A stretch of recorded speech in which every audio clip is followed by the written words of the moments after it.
नमस्कार सभी को, मेरा नाम है सुशील और आप सभी का स्वागत करता हूं हमारे YouTube चैनल न्यू विद्यापीठ में। आज हम इतिहास के बारे में जानने की कोशिश करेंगे।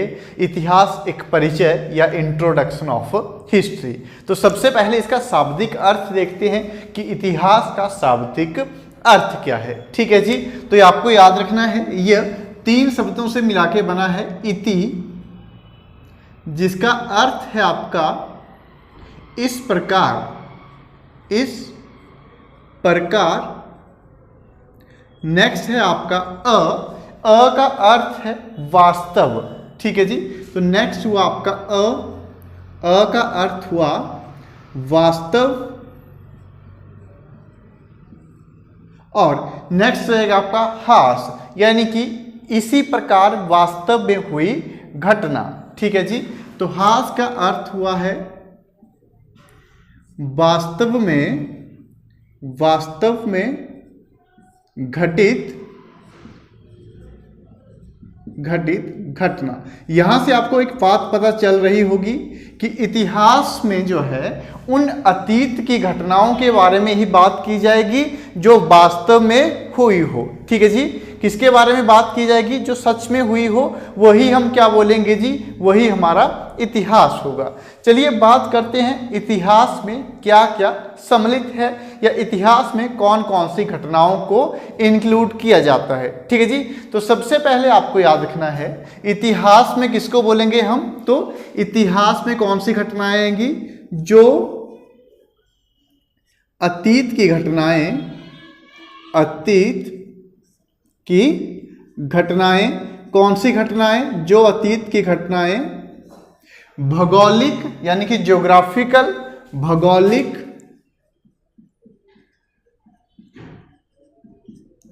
और सामाजिक जीवन को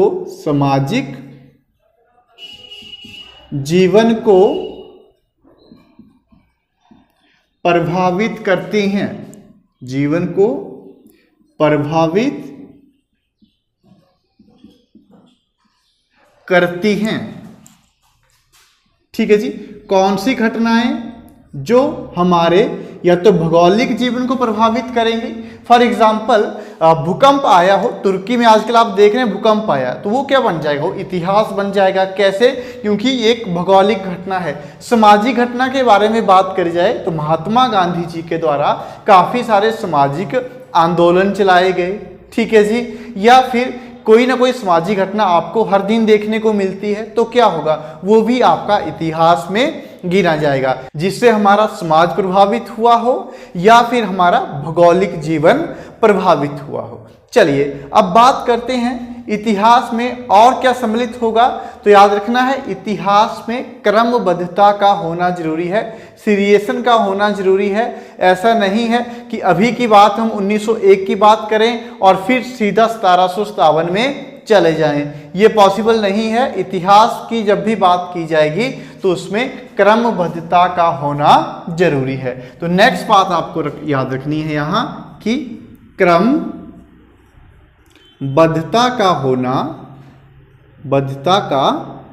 होना जरूरी है। ठीक है जी, तो नेक्स्ट इंपॉर्टेंट पॉइंट हुआ कि आपको यहाँ सीरीज में चलना है। किस प्रकार? जैसे सबसे पहले हम पाषाण युग के बारे में जानते हैं, उसके बाद हम सिंधु घाटी सभ्यता के बारे में पढ़ते हैं, उसके बाद हम वैदिक सभ्यता के बारे में पढ़ते हैं, वैदिक सभ्यता के बाद हम बौद्ध और जैनों को जानने की कोशिश करते हैं। तो ये क्या हुआ? ये आपका क्रमबद्धता हुई। ठीक है जी, और लास्ट में बात करेंगे कि इतिहास के लिए एक और तत्व होना जरूरी है, जो रहेगा साक्ष्यों का प्राप्त होना। या इतिहास हमेशा साक्ष्यों के साथ चलता है, एविडेंसेस के साथ चलता है। ठीक है जी, तो साक्ष्यों का होना नेक्स्ट रहेगा आपका, साक्ष्यों का होना। ठीक है जी, इतिहास में साक्ष्य भी जरूरी है, जिनको हम एविडेंसेस कहते हैं। अब आप बोलेंगे जी साक्ष्य जो है ये क्या है, साक्ष्य कितने प्रकार के होते हैं? ठीक है जी, तो चलिए बात करते हैं साक्ष्यों के प्रकारों के बारे में कि कितने प्रकार से हमें एविडेंसेस मिलते हैं जिनके द्वारा हम इतिहास को समझने की कोशिश करते हैं। तो सबसे पहले बात करेंगे पुरातात्विक साक्ष्यों के बारे में, ठीक है जी। तो सबसे पहले कौन से साक्ष्य आएंगे? तो सबसे पहले रहेंगे आपके पुरातात्विक साक्ष्य, ठीक है जी। सबसे पहले रहेंगे आपके पुरातात्विक साक्ष्य, ठीक है जी। नेक्स्ट याद रखना है आपको विदेशी विवरण, यानी कि कुछ लोग विदेश से आए और उन्होंने भारत के बारे में कुछ लिखा, तो वो क्या हुआ? आपका विदेशी विवरण हुआ, यानी कि विदेशी जो फॉरेन राइटर्स हैं उनके द्वारा कुछ ना कुछ लिखा गया। तो नेक्स्ट होगा आपका विदेशी विवरण। और लास्ट में बात करेंगे साहित्यिक स्रोत, यानी कि लिटरेचर के बारे में बात करेंगे, लिटरेरी सोर्सेज के बारे में बात करेंगे, ठीक है जी। साहित्यिक स्रोत। तो इस प्रकार से आपके 3 प्रकार के साक्ष्य रहने वाले हैं। आगे इनके काफी सारे प्रकार हैं, चलिए उनके बारे में जानने की कोशिश करते हैं। पहले बात करेंगे पुरातात्विक, यानी कि पुरानी चीजें। तो सबसे पहले बात इसमें की जाती है मृद भांड के बारे में, मिट्टी से बने हुए बर्तनों के बारे में, ठीक है जी। तो सबसे पहला इसमें रहेगा मृद भांड, मिट्टी से बने हुए बर्तन, ठीक है जी। चलिए नेक्स्ट बात करेंगे अभिलेख। आपने सुना होगा अशोक के समय में अभिलेख लिखे गए, समुद्रगुप्त के समय में अभिलेख लिखे गए। आखिर ये अभिलेख क्या होते हैं? चलिए आखिर ये अभिलेख क्या होते हैं जानने की कोशिश करते हैं, ठीक है। सबसे पहले अभिलेख का अर्थ देखते हैं। आप बात करेंगे अभिलेखों के बारे में, ठीक है जी। अभिलेख भी क्या है? एक पुरातात्विक साक्ष्य है। किसी भी कठोर सतह पर लिखी गई लेख को जो है, या किसी भी कठोर सतह पर लिखे गए लेख को अभिलेख कहते हैं। तो सबसे पहले आपको मीनिंग पता होना चाहिए। जैसे माना पत्थर पे कुछ लिख दिया तो वो शिलालेख हो गया, स्तंभ पे कुछ लिख दिया तो वो स्तंभ लेख हो गया, गुफा पे कुछ लिख दिया वो गुफा लेख हो गया, तांबे के पत्थर पे कुछ लिख दिया तो वो तांबर पत्थर अभिलेख हो गया। तो क्या हुआ? किसी भी कठोर सतह पर लिखा गया लेख आपका अभिलेख कहलाता है। तो साथ साथ में आपको नोट्स भी बनाने हैं, ठीक है जी। तो चलिए बात करते हैं अभिलेख क्या है। किसी भी कठोर सतह पर लिखा गया लेख,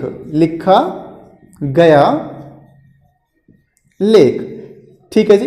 किसी भी कठोर सतह पर लिखा गया लेख आपका अभिलेख कहलाएगा। चलिए बात करते हैं अभिलेखों के प्रकार के बारे में। कितने प्रकार के आपके अभिलेख रहने वाले हैं? तो सबसे पहले हम देखेंगे शिलालेख। अब सभी को पता होगा शिला का अर्थ होता है पत्थर, यानी कि पत्थर पर लिखा गया लेख, ठीक है जी। तो सबसे पहला प्रकार हुआ आपका शिलालेख, ठीक है जी। जब पत्थरों पर कोई भी हमें लेख मिलेगा तो हम उसको बोलेंगे शिलालेख। नेक्स्ट है जी स्तंभ लेख।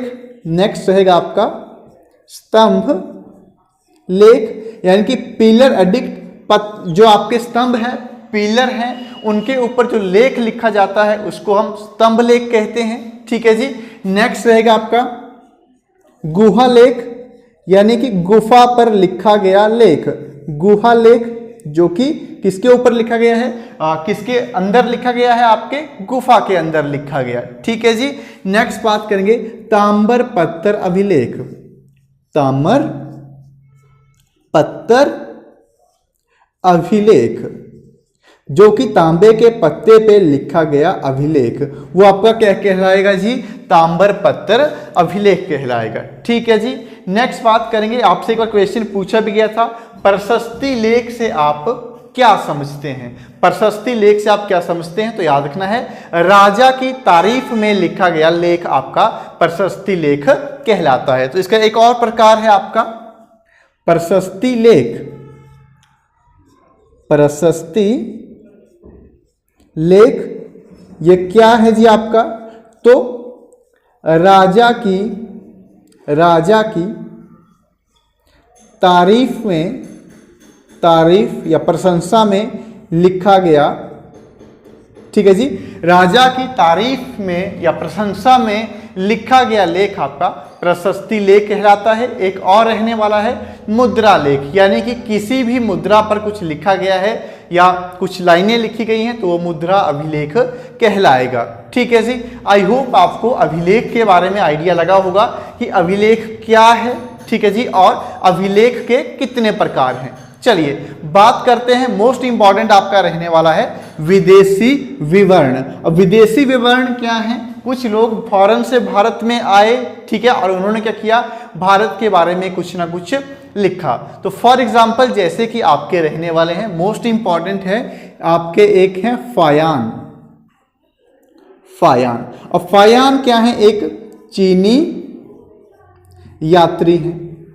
ठीक, कहां से आए ये? चीन से आए। फायान एक चीनी यात्री हैं। ठीक है, चंद्रगुप्त द्वितीय के, चंद्रगुप्त द्वितीय के दरबार में आते हैं, ठीक है जी, और एक बुक लिखते हैं। इनके द्वारा एक बुक लिखी गई, जिसका नाम है फोयुकी। इनके द्वारा एक बुक लिखी गई जिसका नाम है फोयुकी नाम की एक बुक लिखते हैं। ठीक है जी, उसमें भारत के बारे में जो है वो क्या करते हैं, विवरण बताते हैं। तो ये क्या हुआ, एक विदेशी विवरण हुआ। ठीक है, नेक्स्ट एग्जांपल लेते हैं आपके हेनसांग का। हर्षवर्धन के समय में कौन आए जी? हेनसांग आए, उनके द्वारा सीयू की बुक लिखी गई। तो ये भी क्या होगा, एक विदेशी विवरण होगा। ठीक है, नेक्स्ट बात करेंगे हेनसांग के बारे में। हेनसांग किसके दरबार में आए? हर्षवर्धन के दरबार में आए। कौन सी बुक लिखी? तो बुक का नाम है सीयूकी।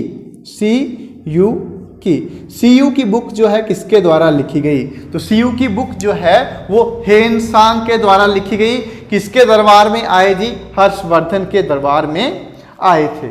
याद रखना है, काफी बार आपके ये क्वेश्चन जो है वो बने हैं। चलिए नेक्स्ट बात करते हैं साहित्यिक स्रोतों के बारे में। साहित्यिक स्रोत कौन कौन से रहने वाले, यानी कि लिटरेचर। तो यहाँ आपको दो प्रकार के मिलेंगे, एक तो आपके धर्म से संबंधित और एक आपके जो धर्म से संबंधित नहीं है। ठीक है जी, तो धार्मिक एक प्रकार आपका रहने वाला है धार्मिक, जैसे कि आपका रामायण। ठीक है जी, जैसे कि आपका रामायण, तो आपको पता है रामायण जो है हिंदू धर्म से संबंधित है। नेक्स्ट बात करेंगे महाभारत। तो ये क्या रहने वाले हैं, आपके धार्मिक स्रोत रहने वाले हैं या धार्मिक साहित्यिक स्रोत रहने वाले हैं। अब बात करेंगे जो धर्म से संबंधित नहीं है, जैसे कि फॉर एग्जाम्पल जो धर्म से संबंधित नहीं है, जिनको कि धर्मेतर भी कहा जाता है, कहा जाता है। तो ये कौन कौन से रहने वाले हैं? एक एग्जाम्पल है, काफी बार आपसे पूछा भी गया है कि राजतरंगिणी। तो राजतरंगिणी क्या है? एक बुक है, किसके द्वारा लिखी गई? कल्हण के द्वारा लिखी गई। ठीक है जी, तो कल्हण ने एक बुक लिखी जो कि धर्म से संबंधित नहीं है। किससे संबंधित है? जम्मू और कश्मीर से संबंधित है। ठीक है जी, तो कश्मीर के इतिहास के बारे में राजतरंगिणी में कल्हण के द्वारा कुछ लिखा गया। तो वो भी क्या रहेगा, आपका एक साहित्यिक स्रोत रहेगा। तो फॉर एग्जाम्पल, इसमें एग्जाम्पल आप लिख सकते हैं। एग्जाम्पल रहने वाला है आपका कल्हण के द्वारा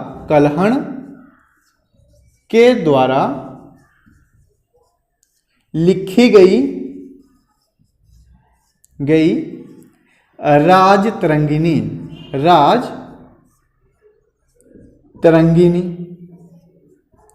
ठीक, कल्हण के द्वारा लिखी गई राजतरंगिणी जो है आपकी धर्मेतर में आएगी। ठीक है जी, और आपसे पूछा भी गया है कल्हण ने अपनी राजतरंगिणी में किस स्टेट के बारे में बताया गया है या किसके बारे में बताया है? तो ये कश्मीर के इतिहास के बारे में बताती है। तो इसमें किसकी जानकारी मिलती है?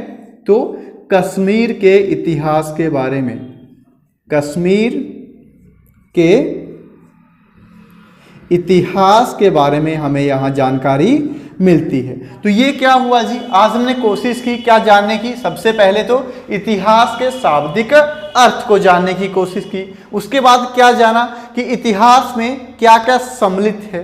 ठीक है जी। और इतिहास में क्रमबद्धता का होना जरूरी है, इतिहास में साक्ष्यों का होना जरूरी है, और इतिहास में कितने प्रकार के साक्ष्य होते हैं। तो 3 प्रकार के साक्ष्य हमने देखे, पुरातात्विक साक्ष्य, विदेशी विवरण और साहित्यिक स्रोत।